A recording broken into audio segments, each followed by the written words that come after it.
மீண்டும் உங்களை நாம் சந்திப்பதில் மிக்க மகிழ்ச்சி அடைகின்றோம். நான் இலங்கையில் இருந்து பதுளை போதனா வைத்தியசாலையில் இருந்து வைத்தியர் கிருஷான் வேதநாயகம். இன்று நாங்கள் இந்த சிறுநீரில் ஏற்படுகின்ற கிருமி தொற்று யூரினரி ட்ராக்ட் இன்ஃபெக்ஷனுக்கு கொடுக்கப்படுகின்ற மருந்து முறையிலான சிகிச்சை முறைகளை பற்றி பார்ப்போம். முக்கியமாக நான் முதல் 28 நாட்கள் சிசு அல்லது நியோனேட் என்று சொல்லுவோம். இந்த காலப்பகுதியிலே பிள்ளைகளுக்கு இந்த சிறுநீர் தொற்று, சிறுநீரிலே கிருமி தொற்று ஏற்படுமாக இருந்தால் கூடுதலான அளவு நாங்கள் ஊசி மருந்துகளின் மூலமாகத்தான் சிகிச்சையை அளிக்கின்றோம். அந்த ஊசி மருந்துக்கு மூலமாக கொடுக்கின்ற அந்த சிகிச்சை, அந்த மருந்தானது எவ்வாறு தீர்மானிக்கப்படுகிறது என்றால், அந்த சிறுநீரிலே இருக்கின்ற அந்த கிருமியினுடைய அந்த தொற்றினுடைய நோய் எதிர்ப்பு சக்தி, அதாவது மருந்து எதிர்ப்பு சக்தியை அடிப்படையிலே தான் நாங்கள் அந்த என்ன மருந்து ஊசி மூலமாக ஏற்ற வேண்டும் என்பதை தீர்மானிக்கிறோம். அதாவது ABST என்று சொல்லுவோம், ஆன்டிபயோட்டிக் சென்சிட்டிவிட்டி டெஸ்ட் என்பதன் மூலமாகத்தான் நாங்கள் இந்த சிறுநீரிலே இருக்கின்ற கிருமிகளை ஒரு ஊடகத்திலே வளர்த்து அதன் மூலமாக அதிலே நாங்கள் மருந்துகளை போட்டு அந்த மருந்துகளுக்கு எதிராக, அதாவது வளராமல் இருக்கின்ற மருந்தை நாங்கள் எந்த கிருமி அந்த ஆன்டிபயோட்டிக் அந்த மருந்திற்கு எதிராக வளராமல் இருக்கின்றதோ அந்த மருந்தை தெரிவு செய்து பிள்ளைகளுக்கு ஊசி மூலமாக நாங்கள் ஏற்றுகிறோம். அதிலும் கூட சில நேரங்களில் பிள்ளை கூடுதலான அளவு நோய்வாய்ப்பட்டு இருந்தால் இந்த ஆன்டிபயோட்டிக் சென்சிட்டிவிட்டி டெஸ்ட் ABST எனப்படுகிற இந்த பரிசோதனை முடிவு எங்களுக்கு வருவதற்கு 2-3 நாட்கள், அதாவது 48 இருந்து 72 மணித்தியாலங்கள் எங்களுக்கு செல்லும். எனவே 3 நாட்கள் மட்டும் நாங்கள் காத்திருக்க முடியாது. பிள்ளையினுடைய உடல்நிலை பாரதூரமாக போகின்றது என்ற அடிப்படையிலே நாங்கள் என்ன செய்ய வேண்டும்? உடனடியாகவே அந்த பிள்ளைக்கு நாங்கள் பிள்ளையினுடைய சிறுநீரை பரிசோதனைக்கு எடுத்த பிற்பாடு அந்த பிள்ளைகளுக்கு நாங்கள் இந்த மருந்துகளை ஊசி மூலம் ஏற்றுகிறோம். எவ்வளவு காலத்துக்கு ஏற்ற வேண்டும் என்றால், சாதாரணமாக 10 இருந்து 14 நாட்களுக்கு அந்த ஊசி மூலம் ஏற்றுகிறோம். ஏற்றின பிற்பாடு இந்த 10 இருந்து 14 நாட்கள் முடிந்த பிற்பாடு பிறகு 2 நாட்களுக்கு நாங்கள் ஒரு விதமான மருந்துகளையும் நாங்கள் கொடுப்பது கிடையாது. மருந்துகள் எல்லாம் 2 நாட்களுக்கு, அதாவது 48 மணித்தியாலத்துக்கு முற்றாக நிப்பாட்டப்பட்டு அடுத்த நாள், அதாவது அடுத்த 2 நாள் நிப்பாட்டி 3ஆம் நாள் காலையிலே நாங்கள் என்ன செய்வோம்? மீண்டும் அந்த பிள்ளையினுடைய சிறுநீரை நாங்கள் பரிசோதனைக்கு எடுத்துக்கொள்வோம். அந்த சிறுநீரை நாங்கள் பரிசோதனைக்கு எடுத்துக்கொண்டு அதன் பிற்பாடு இந்த பரிசோதனை முடிவுகள் வரும் மட்டும் நாங்கள் மிகுந்த அவதானமாக இருப்போம். ஏனெனில் அங்கே ஏதாவது அந்த பிள்ளையினுடைய சிறுநீர் தொகுதியிலே ஏதாவது பிரச்சனை ஏற்பட்டிருந்தால் பரம்பரையாக அந்த பிள்ளை பிறக்கின்ற போது அந்த பிள்ளையினுடைய சிறுநீர் தொகுதியிலே சில நேரங்களிலே நான் முதலிலே சொன்னது போல 2 சிறுநீரகங்களும் நடுவிலே ஒன்றாக ஒட்டி இருந்திருக்கலாம், ஹோஷு கிட்னி என்று சொல்லுவோம். அல்ல சில பிள்ளைகளுக்கு ஒரு சிறுநீரகங்கள் மட்டும்தான் இருந்திருக்கலாம்.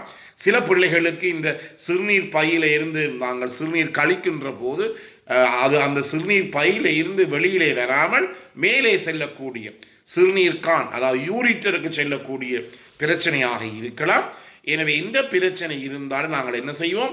3ஆம் நாள் காலையிலே இருந்து நாங்கள் 3ஆம் நாள் காலையிலே நாங்கள் அந்த சிறுநீரை பரிசோதனை கொடுத்த பிற்பாடு அந்த 3ஆம் நாள் இரவிலே இருந்து நாங்கள் என்ன செய்வோம்?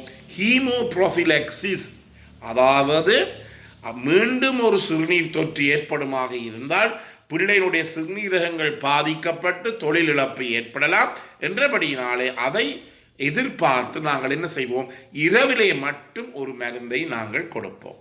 அது எவ்வளவு காலம் கொடுக்க வேண்டும் என்றால் அது பிள்ளையினுடைய இந்த அல்ட்ராசவுண்ட் ஸ்கேனினுடைய பரிசோதனை முடிவை பொறுத்து தான் நாங்கள் அதை செய்து கொள்வோம். எனவே இந்த பிள்ளையினுடைய சிறுநீரிலே கிருமி தொற்று என்பது ஒரு பெரிய பாரதூரமான பிரச்சனை, ஒரு சின்ன பிரச்சனை கிடையாது. மிக மிக அவதானமாக அணுக வேண்டிய பிரச்சனை, அவதானமாக சிகிச்சை அளிக்க வேண்டிய ஒன்றாகத்தான் இது முக்கியமாக இருக்கின்றது. அதன் பிற்பாடு இந்த 28 நாட்களுக்கு மேற்பட்ட பிள்ளைகளுக்கு அந்த பிள்ளைகள் நல்லா சுகதேகியாக இருக்கிறார், ஆனால் சிறுநீரிலே கிருமி தொற்று ஏற்பட்டது என்ற நிலைமையிலே நாங்கள் என்ன செய்ய வேண்டும், அந்த பிள்ளைகளுடைய நிலைமையை பொறுத்து நாங்கள் ஊசி மருந்து அல்ல வாயின் மூலமாக கூட நாங்கள் மருந்துகளை கொடுக்கலாம்.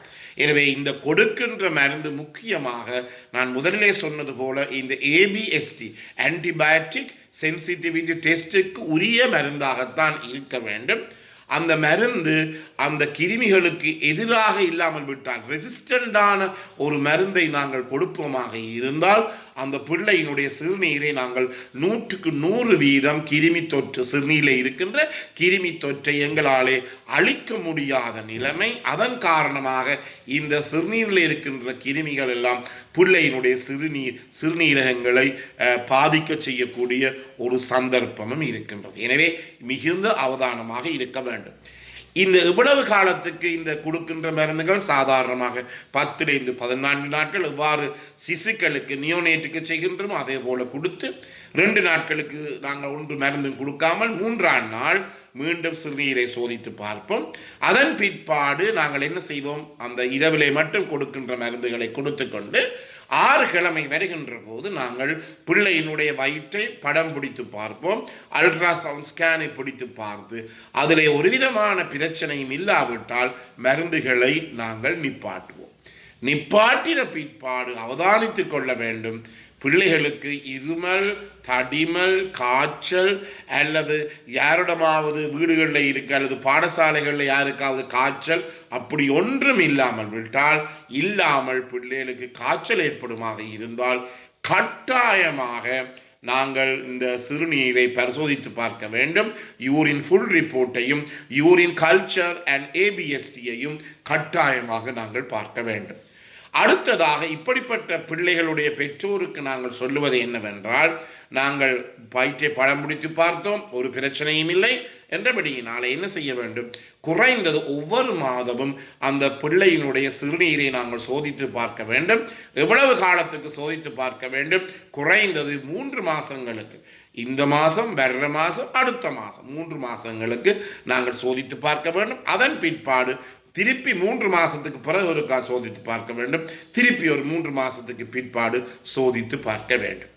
அதே நேரத்திலே நான் முதலிலே சொன்னது போல இந்த வயிற்றை நாங்கள் அல்ட்ராசவுண்ட் ஸ்கேன் படம் பிடித்து பார்த்து அதில் ஏதாவது பிரச்சனைகள் இருக்குமாக இருந்தால் நாங்கள் டிஎம்எஸ்ஏ ஸ்கேன் எனப்படுகின்ற பிள்ளையினுடைய சிறுநீரகத்தில் ஏதாவது காயங்கள் ஸ்கார் இருக்கின்றதில் பார்க்கலாம், அல்லது கூடுதலாக பாதிப்பு இருந்தால் அதனால் NCUG போன்ற பரிசோதனைகளுக்கும் பிள்ளைகளை நாங்கள் உட்படுத்த முடியும்.